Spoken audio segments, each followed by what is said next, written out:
Olá pessoal, no vídeo de hoje nós vamos continuar a estudar as séries de Fourier. Vamos ver mais uma aplicação do Teorema de Fourier. A gente vai olhar para a função f de x, que é dada por x mais 1, se o x estiver entre menos 2 aberto e menos 1 fechado, 1 menos x ao quadrado para x entre menos 1 e 1, e x menos 1 para x entre 1 e 2. Vamos considerar essa função sendo periódica e com período igual a 4, tá certo? E aí, se a série de Fourier de f for dada por A0 sobre 2 mais somatório de n igual a 1 até infinito, de AN cosseno de nπx sobre L, mais BN seno de nπx sobre L, o que a questão quer que a gente determine é quanto que vale a soma da série de n igual a 1 até infinito de AN. Beleza? Então, repara que a questão não pede que a gente determine quem são os ANs. Só pede que a gente calcule quanto que vale a soma de todos esses coeficientes. Ok? Então, vamos começar aqui determinando como que é o gráfico da função f de x para x, por exemplo, entre menos 3 e 5, que é um intervalo de comprimento 8, que envolve 2 períodos, tá certo? Vamos ver como é que vai ficar. Vamos começar determinando como que é o gráfico de f de acordo com essas fórmulas aqui. Para x entre menos 2 aberto e menos 1 fechado, como é que vai ficar? Quando x for igual a menos 2, aqui eu vou ter menos 2 mais 1, vai dar menos 1. Aí a gente marca esse ponto daqui, aberto, certo? Porque aqui só está menos 2 menor que x, não estou incluindo o menos 2. E agora, quando x for igual a menos 1, eu vou ter aqui menos 1 mais 1, que dá 0. Então, eu vou marcar esse ponto aqui e vou ligar desse ponto aberto até esse ponto fechado. Esse que é o gráfico da função f de x para x de menos 2 a menos 1. É um segmento de reta. Agora, para x entre menos 1 e 1, o gráfico vai ser uma parábola que vai ser côncava para baixo, vai ter raízes em 1 e em menos 1, e o máximo dela vai ser quando x for 0, e o resultado vai ser igual a 1. Então, o gráfico vai ser assim, ok? Agora, para x entre 1 e 2, o gráfico vai ter a forma de f de x igual a x menos 1, que vai ser outro segmento de reta. Quando x for igual a 1, eu vou ter 1 menos 1, que é 0, então vai dar de novo esse ponto aqui. E quando x for 2, vai dar 2 menos 1, que é 1. Então, eu vou obter esse ponto aqui e vai ser fechado, porque aqui está menor ou igual, tá certo? Está incluindo o 2. Então, a gente vai ligar daqui até aqui em cima para obter o gráfico de 1 até 2. E agora, como é que a gente vai continuar? Bem, como a função está periódica com período 4, e esse segmento aqui, ó, de menos 2 até 2, já tem comprimento igual a 4, a gente vai ter agora que continuar repetindo esse gráfico para determinar qual vai ser o valor da função nos outros pontos. Tá bom? Então, ó, quando eu passar do 2 para o lado de cá, a função vai voltar daqui de baixo, do menos 1, porque tem que continuar com o gráfico que tinha nesse ponto daqui. Aí vai aumentar até o 3, aqui vai valer 0, da mesma forma que aqui valia 0.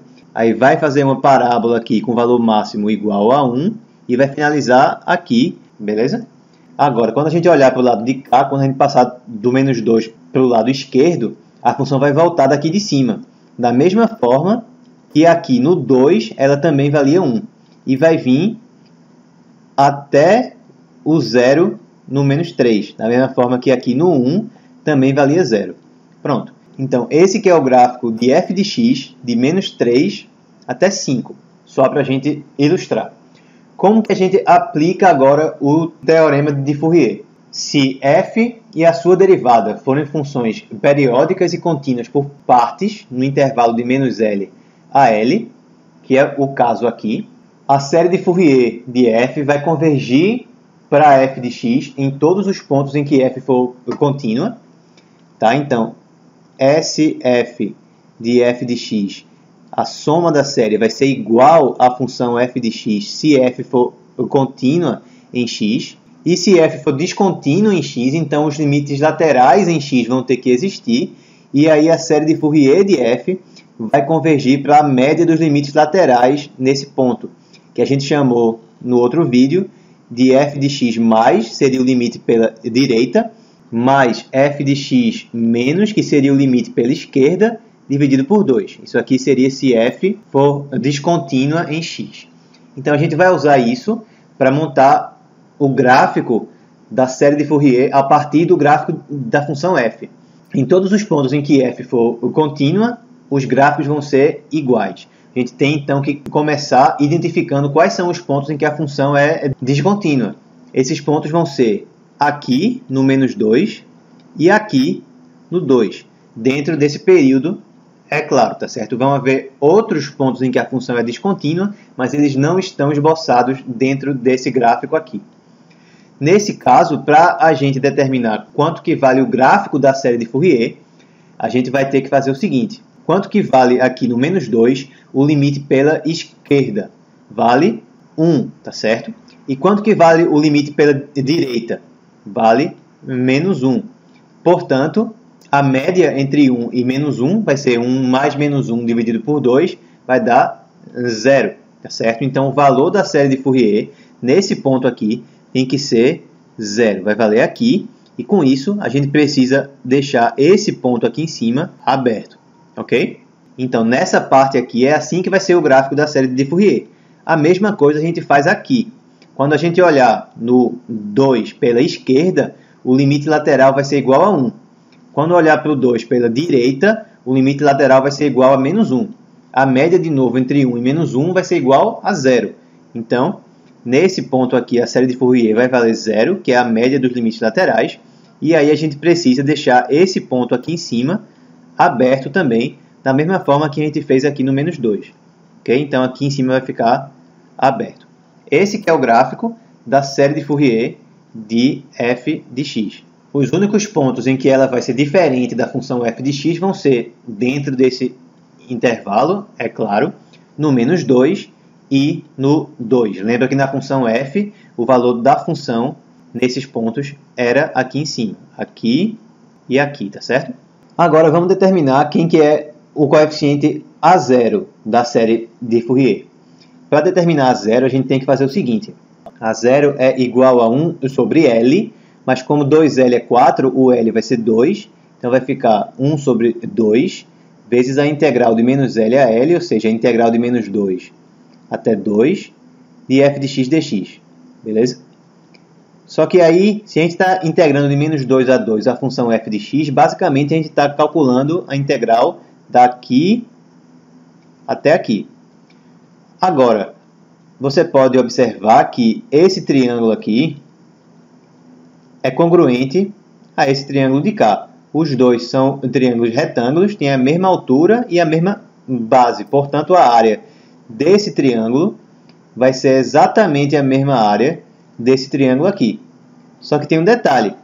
Esse triângulo daqui está acima do eixo x e esse triângulo aqui está abaixo do eixo x. Quer dizer que nas integrais, a área dessa parte aqui vai ser igual a menos a área dessa parte de cá. Ou seja, quando eu fizer a integral de menos 2 até menos 1, vai cancelar com a integral de 1 até 2. O que vai restar somente vai ser a área desse pedaço aqui, que está embaixo da minha parábola. Tá certo? A gente pode, então, simplificar essa integral aqui fazendo o seguinte. Vai ficar igual a 1 meio. A integral agora vai ficar apenas de menos 1 a 1, porque as outras duas partes que a gente tinha que calcular vão se cancelar. De f de x dx, só que de menos 1 a 1, a função f de x vale 1 menos x ao quadrado. Então, ficou isso daqui. Agora, para simplificar mais ainda, vamos notar que 1 menos x ao quadrado é uma função par. Então, ao invés de olhar para a integral de menos 1 até 1, vamos olhar para duas vezes a integral de 0 a 1. Tá certo? Então, vai ficar assim. 1 meio, que multiplica duas vezes a integral de 0 até 1, de 1 menos x ao quadrado dx. O 2 que saiu aqui vai cancelar com o 2 que ficou aqui embaixo. E a integral, portanto, vai dar... Integral de 1 vai ser x, integral de x ao quadrado vai ser x ao cubo dividido por 3. Isso avaliado em 0 e em 1. Ou seja, vai dar 1 menos 1 terço, que é a mesma coisa que 2 terços. Beleza? Então, o A0 vale 2 terços. Se a gente, então, substituir isso aqui nessa fórmula, o que é que vai ficar? Repara que é A0 dividido por 2. Então, se o A0 for igual a 2 terços, aqui vai ficar 2 terços dividido por 2, vai dar 1 terço. Agora, vamos ver.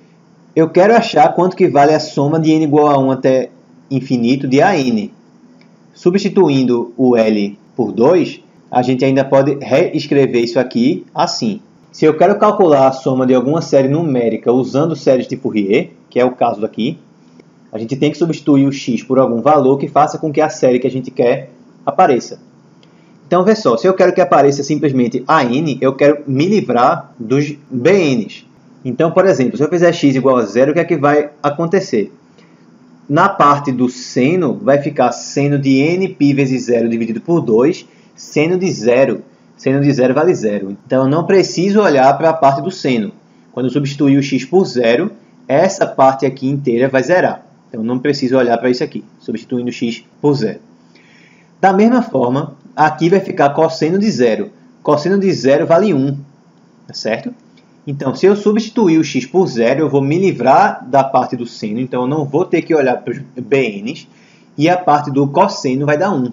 Então, dentro desse somatório, a única coisa que vai restar vai ser a n. Vai dar, então, a série que a gente quer. Do lado direito, aqui, o que é que a gente tem? Então, 1/3 mais somatório de n igual a 1 até infinito de an. Vai ficar série de Fourier de f calculada em zero.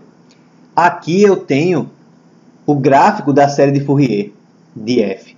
Então, repara que quando x for zero, qual é o valor que a série está assumindo? Está sendo igual a 1, beleza? Aqui em cima é o valor da série de Fourier quando x for zero. Então, eu vou substituir SF de f de zero por 1. Como é que eu sei que aqui é 1? Eu precisei usar o teorema de Fourier. Porque nesse ponto, em x igual a zero, a função f de x é contínua. Portanto, a série de Fourier nesse ponto vai ser igual ao valor de f nesse mesmo ponto. Então, vai dar 1. Vai ficar 1 menos 0, tá certo? Aí agora, para achar quanto que vale a soma da série do AN, é só passar esse 1/3 que está aqui para o outro lado. O que é que vai ficar, então? A soma de n igual a 1 até infinito de AN vai ser igual a 1 menos 1/3, que é igual a 2/3. Essa aqui é a resposta para esse problema. Beleza, pessoal? Então, espero que vocês tenham gostado. Um grande abraço e até o próximo vídeo.